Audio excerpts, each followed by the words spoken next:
Olá, seja bem-vindo ao curso Habeas Corpus. Esta aula é uma aula especial que tratará de um tema extremamente importante, ou seja, a importância do habeas corpus. Conceitos da importância do habeas corpus é um tema relevante. Vejam bem, o habeas corpus ele tem uma importância muito significativa, em especial no Estado brasileiro.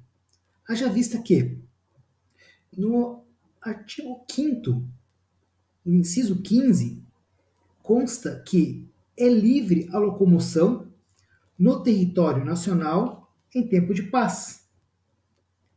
Logo, para garantir esse direito, temos o inciso 67, que trata de conceder-se habeas corpus sempre que alguém tiver algum problema em relação à sua locomoção. Se nós voltarmos um pouco, no artigo 5º, no inciso 57, nós temos também que ninguém será considerado culpado sem um processo adequado. Ou seja, o habeas corpus é uma garantia. Ele está muito claro no título 2 da Carta Magna, que trata dos direitos e garantias fundamentais, e no capítulo 1 dos direitos e deveres individuais e coletivos. Bom, sabemos que o habeas corpus também ele está na legislação brasileira, no Código de Processo Penal, no seu artigo 647 e seguintes. Embora ele esteja no capítulo 5, que trata de recurso, o habeas corpus não é um recurso.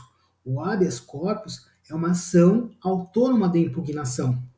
Percebam que eu não preciso ter um processo em andamento para apresentar um habeas corpus como recurso. Eu apresento ele a qualquer momento. É importante destacar também que o habeas corpus ele pode ser impetrado de forma originária em qualquer tribunal e também no juízo de piso. No juízo de piso, geralmente ele é impetrado quando o agente coator é um particular. Vejam, é importante destacar também que o habeas corpus é necessário, no mínimo, que tenha dois personagens. Geralmente são três personagens. Quais são? O impetrante, o paciente e o agente coator. Quando nós falamos em impetrante, é quem impetra o habeas corpus. Só que também pode impetrar o habeas corpus o próprio paciente. Qualquer do povo pode impetrar um habeas corpus, inclusive a seu favor. O paciente sempre terá que ser uma pessoa física. Já o impetrante pode ser uma pessoa física ou uma pessoa jurídica. Quando nós formos impetrar um habeas corpus para uma pessoa física, uma pessoa natural, nós temos que observar se ele tem prerrogativa de foro. Porque se ele tiver prerrogativa de foro, ele só poderá ser impetrado em um determinado tribunal, conforme determina a legislação. Quando nós falamos em habeas corpus, ele é uma garantia, em especial, do que diz respeito a um bem jurídico precioso, que chama-se liberdade. Temos como bens jurídicos importantes a vida, a liberdade e a saúde. A liberdade, ela impede que possa se exercer os seus direitos. Então, o habeas corpus serve para impedir que alguém seja impedido de se locomover, de ir, vir e permanecer. Esta aula, que ela é uma aula inicial, que consolida, na realidade, a importância do habeas corpus, traz, em nível introdutório, um conceito muito claro sobre o habeas corpus, que vem da Carta Magna, equivalente ao João Sem Terra em 1215, quando na realidade o rei ele fazia o que queria. Na realidade, por agir dessa forma, os barões à época exigiram que o rei João Sem Terra tivesse que ter uma legislação, alguma coisa que pudesse impedir as suas arbitrariedades. Verdade é que a partir daí nasceu o habeas corpus, certo? Partindo deste conceito, bem claro e bem amplo, temos um problema muito sério, que é a desvirtualização, ou seja, de como se impetra esse habeas corpus. Ou seja, o habeas corpus serve para qualquer coisa Não. Até então, antes de existir, por exemplo, o mandado de segurança, ele servia para quase tudo. Depois que ocorreu a edição da lei sobre mandado de segurança, as coisas mudaram.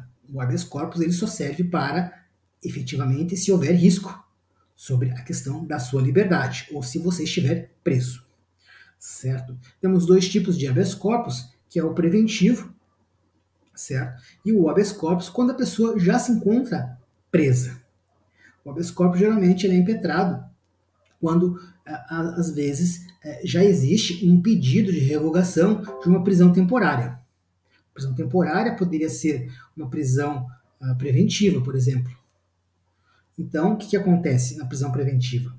Ocorre-se a determinação da prisão preventiva a pedido do delegado ou a pedido do Ministério Público, o juízo concede a prisão preventiva e, ato contínuo, requer-se que seja liberado o acusado. Não ocorrendo a liberação deste acusado, geralmente o que acontece? Impetra-se o habeas corpus.